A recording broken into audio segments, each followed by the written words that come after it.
Cara, foram só 2 episódios, mas olha, Shingeki no Kyojin já chegou com tudo, o anime já tá sensacional e como eu sei que você não vai querer perder nenhum detalhe, bora pra análise. O primeiro episódio terminou com Levi encurralado pelo time de Kenny, então naturalmente esse foi exatamente o começo do segundo episódio. Levi mostra que não é o personagem mais foda do anime à toa e consegue executar uma fuga mirabolante utilizando toda a sua técnica e uma incrível capacidade de improviso. Teve Levi Batman se protegendo com a capa, teve escudo de corpo para passar pelos tiros, e na falta de armas de fogo teve Levi disparando seus ganchos direto na cabeça dos inimigos. Agora, nada foi mais épico do que essa sequência de fuga simplesmente surreal de tão bem feita.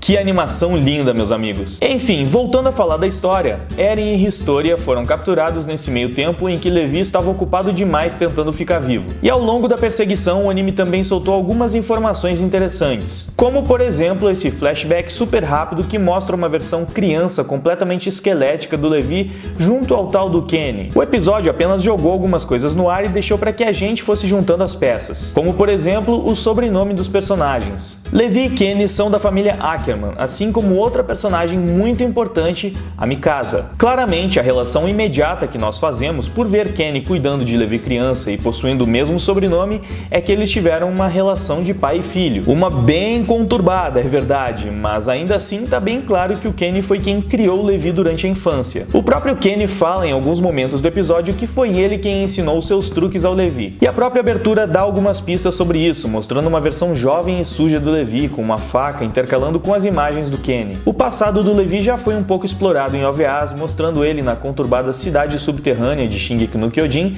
mas parece que nessa terceira temporada nós iremos conhecer o seu passado ainda antes disso. E só pra deixar claro, eu não tô afirmando que o Kenny é o pai do Levi. Ele pode ser um tio, um primo, pode nem ter ligação direta de sangue e apenas adotou o garoto por algum motivo. Porém, a relação dos dois no passado parece ter sido essa. O que não impede nem um pouco um de tentar matar o outro, como fica bem claro nesse episódio. Tanto o Kenny fez todo o possível para realizar a sua missão, quanto o Levi não teve nenhum problema em tirar quantas vidas fossem necessárias para que ele pudesse fugir dali. Inclusive, depois de tudo isso, nós descobrimos qual foi a mensagem que ele havia deixado para Mikasa e os demais cadetes. Agora, a luta deles não é mais apenas contra os titãs, eles também terão que lutar contra pessoas. Quando a equipe volta a se encontrar com seu capitão, ele fala claramente que se for preciso, eles devem matar. Mikasa, é claro, não vacila nem por um instante e logo já aceita a nova ordem. Porém, Jian fica claramente confuso com a situação. E por causa disso, ele acaba sendo pego enquanto tentava resgatar Eren e Historia. No fim das contas, acaba sobrando pro Armin sujar suas mãos de sangue para salvar o Jian. E isso começa a gerar alguns conflitos internos nos personagens. Armin não consegue lidar muito bem com o peso de ter tirado uma vida, enquanto Jian começa a aceitar a realidade e decide que Levi estava certo em suas ordens. Só que o próprio Levi fala que ele não sabe se está certo, ele apenas faz o que acha que deve ser feito. E com esse seu jeito não muito empático, ele dá uma breve lição de moral em Armin que serve como choque de realidade. Ele diz que realmente o Armin sujou as suas mãos de sangue e que por causa disso ele não conseguirá mais ser a mesma pessoa de antes. Porém, graças a isso, Jian continua vivo, por isso ele merece a gratidão de toda a equipe. E nós já estamos vendo eles sentados em um esconderijo, mas afinal, o que aconteceu com Eren e Historia? Pois é, eles acabaram sendo levados mesmo. A equipe de Levi não foi capaz de resgatar os dois e precisaram se retirar do combate. E é agora que a treta começa a ficar embaçada com todo o esquema de conspirações políticas. Novamente, nós vemos a realeza discutindo a situação de Eren e Historia, enquanto o rei apenas escuta tudo sem dizer uma palavra.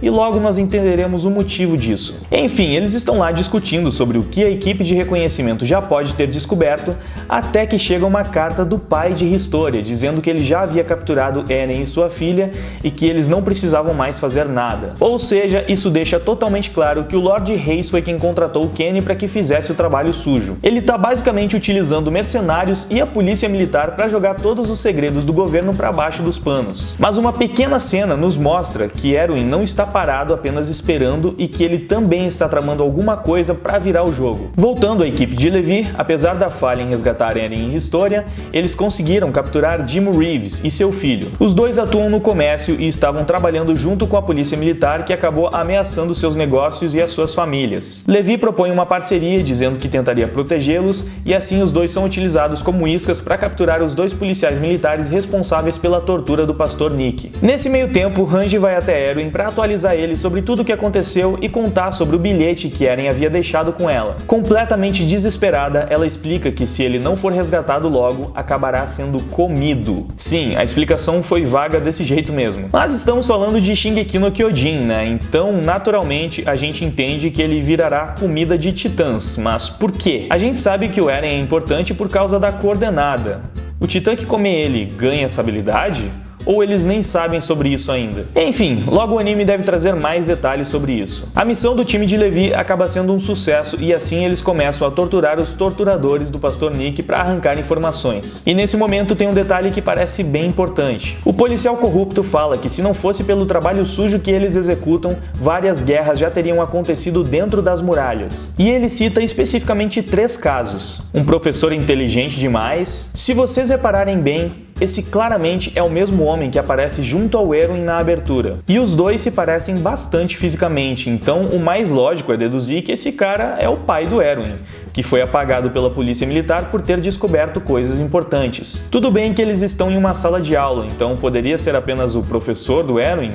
Poderia, mas sei lá, né? Eu tô chutando mais pelas semelhanças físicas mesmo. Agora a gente já sabe que ele é um professor, ele podia ser o professor e o pai do Erwin, enfim, deve ser mais ou menos por aí. Depois eles falam de um casal idiota que tentou voar, e admito que aqui eu não havia entendido a referência, mas em uma breve pesquisa me parece que esse casal aí são os pais do Armin. E por último ele fala de uma prostituta que aparentemente está sendo morta bem na frente de Historia. E assim como aquele professor, ela a gente também consegue ver na abertura, e novamente junto de Historia, ou seja, provavelmente deve ser a sua mãe, apesar de que é meio estranho, né, a Historia ser loira tendo pais morenos, sei lá, talvez uma madrasta. Nós já sabemos que ela é uma filha bastarda e que o seu pai é muito importante, pelo jeito muito dessa treta tá ligada a essa mulher aí. Quando o assunto é Historia, o buraco é bem mais embaixo, como a gente tá prestes a ver. Antes de prosseguir, eu vou só destacar um novo conflito interno do Armin, se dando conta de que agora eles precisavam matar pessoas apenas, entre aspas, né, por opiniões diferentes. É claro que não é tão simples, né, porque senão parece que eles estão lutando contra haters de internet. Mas a questão é que lutar contra titãs irracionais que comem pessoas é muito mais fácil do que lutar contra pessoas de diferentes ideologias políticas, quando você mesmo acaba se perguntando várias vezes se realmente está do lado certo da briga. Mas voltando pro policial corrupto, como ele se recusava a falar, Levi e Hanji utilizam uma abordagem psicológica e fazem outro policial capturado ler um pequeno roteiro, para que o primeiro policial pensasse que ele estava ali sendo torturado à toa, enquanto seu colega já abriu a boca e contou tudo. E isso funciona perfeitamente, foi só eles voltarem para a cela que o cara já foi logo contando tudo o que ele sabia. E aqui vem a grande revelação do episódio. Historia, na verdade, é a herdeira do trono. Ou seja, o tal do Lorde Reis não é apenas um nobre qualquer. Ele é o verdadeiro rei. Aquele que fica sempre em silêncio nas reuniões não passa de uma marionete. Por isso, desde o primeiro episódio, quem comandava toda a situação era o pai de Historia. Aquele comerciante que havia sido capturado por Levi é encontrado por Kenny e acaba sendo assassinado. E novamente Kenny fala que foi ele quem treinou Levi e por isso ele sabe que não precisa procurá-lo, pois ele mesmo fará questão de aparecer em algum momento. O filho do comerciante, porém, acaba saindo vivo. Com as informações que a equipe de reconhecimento colheu dos torturadores, eles chegaram na conclusão de que Eren e Historia estão no mesmo local que o Lorde Reis estiver. E eles estão certos, o episódio acaba mostrando os dois presos em um quarto junto com o pai de Historia. Pelo preview, parece que o próximo episódio vai focar mais no passado da sucessora do trono e provavelmente as coisas já vão ficar bem mais claras pra gente. Também dá pra ver o tal do professor inteligente demais, novamente junto com o Erwin criança, ou seja, muitos flashbacks que nesse ponto parecem cruciais para que a gente consiga entender toda a conspiração política que tá rolando aqui. E eu tô curtindo demais essa pegada do anime,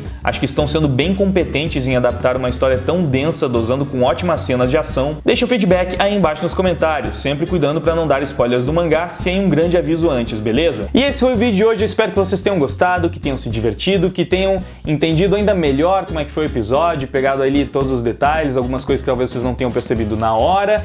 Não esquece de deixar um like, porque me ajuda demais, dá trabalho fazer essas análises, então eu conto sempre com o seu apoio para me ajudar. Também divulgando ela, mandando pros seus amigos que também gostam de anime, postando em grupos. Cara, onde você espalhar esse vídeo, me ajuda. Conto muito mesmo com o seu apoio. E se inscreve no canal se é a primeira vez que você veio aqui, ou se você já viu outros vídeos, mas ainda não se inscreveu, se inscreve, mano. Tá esperando o quê? Se inscreve para continuar acompanhando nossas análises e nossos outros conteúdos, e tem música de anime também. Tem muita coisa da hora aqui no canal, então vai por mim, você vai gostar, então se inscreve, ativa o sininho e é isso, tá dado o recado. Então, muito obrigado pela sua audiência, por ter assistido o vídeo até aqui. Agora eu vou indo, valeu, fui! Me deixa e não adianta.